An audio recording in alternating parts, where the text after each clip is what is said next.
Imagine a golden autumn, sunset stretching over 200 acres of rolling farmland, the corn stalks, whispering in the breeze. The old red barn standing proud against the sky, and right in the heart of it all, a weathered farmhouse with a wide porch where an elderly man named Harlan sits rocking slowly, sipping coffee from a mug his late wife Evelyn painted with wildflowers decades ago inside.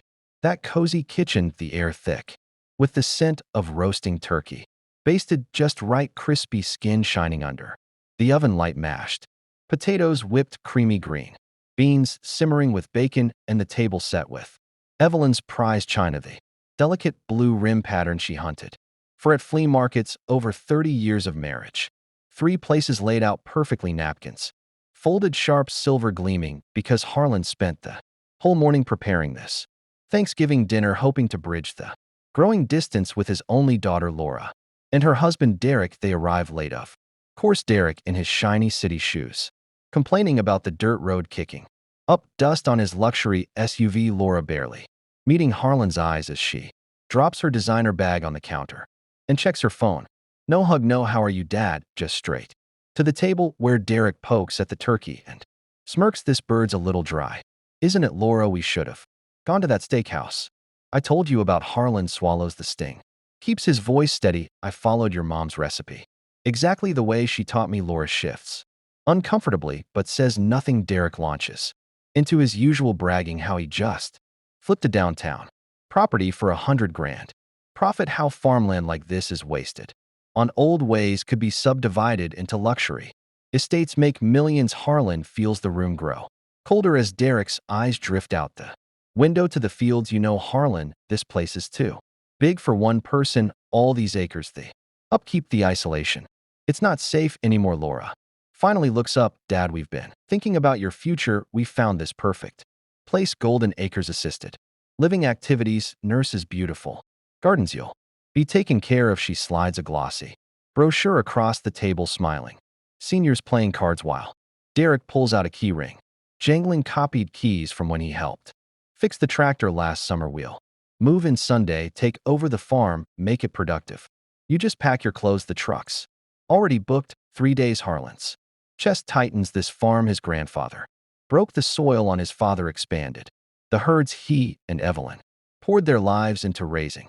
Laura here, teaching her to drive the old pickup through these very fields, burying Evelyn under the big oak out back. Now they want to rip it away, lock him in some facility like discarded baggage, but he nods slowly, hiding the storm building inside, because deep down a plan is already forming, one cold and precise like the winter wind coming. If you've ever been betrayed by the people closest to you, ever felt invisible or dismissed just because you're older, ever fantasized about making the greedy pay big time, then this story is gonna light a fire in you. Stay locked in, because Harlan's revenge is pure satisfaction. Listen, if you've ever had that gut punch from family thinking they can just take what's yours, treat you like you're already gone, push you aside for their own gain, this one's for you. It's raw, it's real, and the justice hits so hard you'll feel it in your bones. If that sounds like your kind of payback, smash that like button right now, subscribe, and ring the bell, because we've got more stories of karma serving it cold coming your way every week. Let's jump into how Harlan protected his legacy and made sure his greedy daughter and son-in-law regretted every word they said at that Thanksgiving table. Farm wasn't just land to Harlan, it was blood and bone. His great-grandfather homesteaded it back in the late 1800s, clearing timber by hand, planting the first crops that fed generations. His grandfather built the barn with his own calloused hands, added the silos and the orchard where apples still hang heavy every fall. Harlan's dad modernized it a bit, brought in better equipment, but kept the heart the same. And Harlan himself took over young, marrying Evelyn right out of high school. They worked side by side, dawn to dusk, milking cows in the misty mornings, harvesting under blazing suns, raising Laura in that farmhouse where her laughter once echoed through the halls, teaching her to bale hay, to mend fences, to respect the soil. Evelyn was the glue, baking pies from orchard fruit, canning vegetables for winter, her gentle voice calling everyone in for supper until the cancer came swift and cruel 5 years ago, leaving Harlan rattling around in Rooms full of memories, but he kept going. Climbed the ladder to patch the roof at. 78 hired seasonal. Help when his knees protested because surrendering the farm would be surrendering, Evelyn surrendering. Everything they built. Laura grew up loving it, or at least Harlan thought, so riding horses through the pastures, picking blackberries along the fence line. But after college she headed to the city, met Derek, a smooth-talking real estate developer who wore tailored suits and talked big deals. They visited, less phone calls turned to text excuses about busy lives. Harlan understood city pull, but he invited them for Thanksgiving, hoping the smells, the sights, the old traditions would remind Laura of home, pull her back. Instead, it became the night everything shattered as they ate. Derek dominated, bragging about his latest flips, how he turned crumbling houses into gold mines, eyes gleaming when he looked out at the acres this land Harlan prime location could be. Developed high-end homes, golf course, even investors lining up. Harlan chuckled uneasily. It's been in the family over 100 years, Derek. It's staying that way. But Derek leaned forward with that shark smile. Come on, old man, be realistic. You're alone out here. Stairs creaky.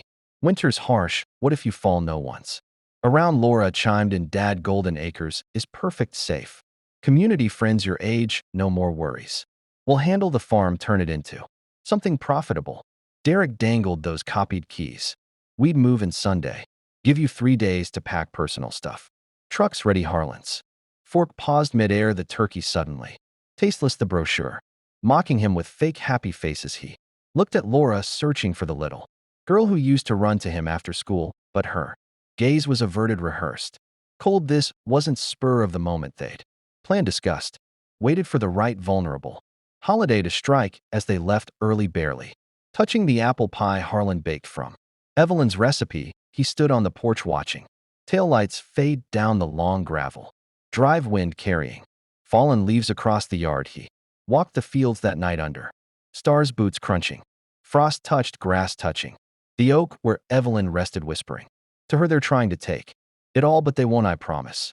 That night sleep didn't come. Instead, Harlan sat at the kitchen table under the soft lamplight, pulling out folders, deeds, titles, bank records, everything in his name, a loan paid off decades ago with sweat and savings. No mortgage, no co-owners, nothing they could touch by morning.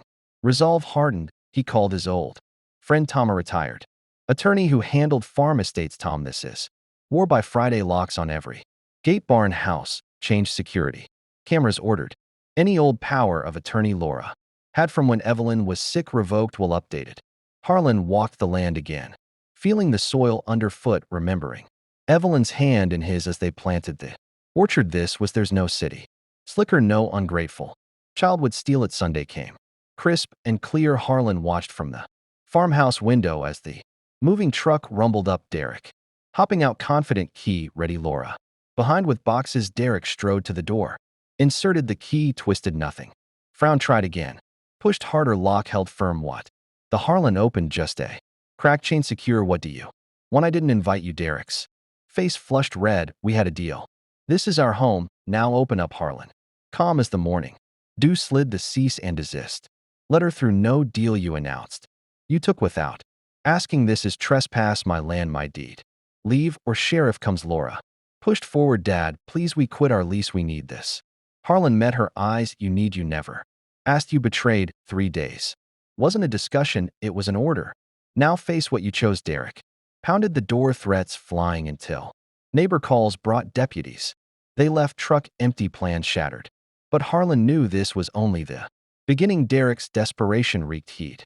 Dig and Harlan, his old side gig in forensic accounting, tracking farm frauds for the co-op, would uncover why. Over weeks, quiet research, public records revealed Derek drowning tax liens from botched flips, hidden second mortgage, massive credit judgments he needed quick cash, planned to subdivide, sell Harlan's legacy while stashing him away. Unable to fight, Harlan compiled it all, thick folder of proof, then waited for the next attack. It came Christmas week. Laura alone at the door, tears streaked. We lost everything, Dad. Debts I didn't know. Please let us stay. Harlan showed the files, the lies, the greed. Her face crumbled. He hid it from me too, but Harlan stood firm. You stood with him at dinner, chose greed over family. Fix your mess. She left, shaken. Doubt planted seeds. January escalation, Adult Protective Services knock, claiming concern for Harlan's competence. Worker toured spotless. How sharp answers organized. Finances dismissed as malicious than Derek. Drunk, one-night banging. Doors yelling Harlan called cops. Restraining order granted. But the masterstroke Harlan filed. Complaint with state real estate. Board ethics violations, key copying fraud. Abuse of trust investigation. Slow but spring brought. Suspension, then revocation Derek's. Career dead meanwhile. Laura filed divorce rented tiny. Apartment took teaching job therapy visits to Harlan. Tentative helping mend fences proving change. One fall evening over apple pie she whispered real apology Dad, I was blind greedy. I see now Harlan nodded updated will. Conditionally independence. Proven 2 years after his passing she inherits otherwise charity Derek faded. Bankruptcy rumors, odd jobs the farm bloomed. Harlan thriving Laura rebuilding. Trust slowly justice not rage, but patience law unbreakable roots as sun. Dipped behind the barn Harlan rocked. On the porch Evelyn's mug warm in hand legacy. Secure betrayal paid in full you know. Sometimes revenge isn't about destroying someone. Else it's about refusing to be destroyed standing your ground when everything says give and Harlan never raised his voice never threw a punch.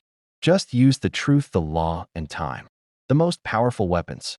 An old farmer had he protected what generations built didn't let grief or loneliness make him weak, and in the end, he didn't just win back his farm, he gave his daughter a path back to herself, not easy forgiveness, but a real shot at redemption earned. Step by step, that's the thing about these stories. The best ones aren't about hate. They're about strength, about saying no when everyone expects yes, about knowing your worth even when family forgets it. Harlan's still out there rocking. On that porch, coffee in Evelyn's mug, fields growing strong, Laura teaching kids, helping on weekends, trust rebuilding slow like seasons changing, and Derek, well, he learned the hard way that you can't just take a man's roots and expect to plant your own karma. Doesn't always need help, but when someone stands up like Harlan does, oh man, it lands perfect. All right. Family, was that not one of the most satisfying revenge stories you've ever heard? The way Harlan stayed calm, gathered every piece of proof, and watched their whole greedy plan collapse under its own weight. I get chills every time thinking about that. Sunday morning, the key knot, turning the letter, sliding through. Pure gold. If this hit you right in the feels, do me a solid, smash that like button. Let's get this video flying.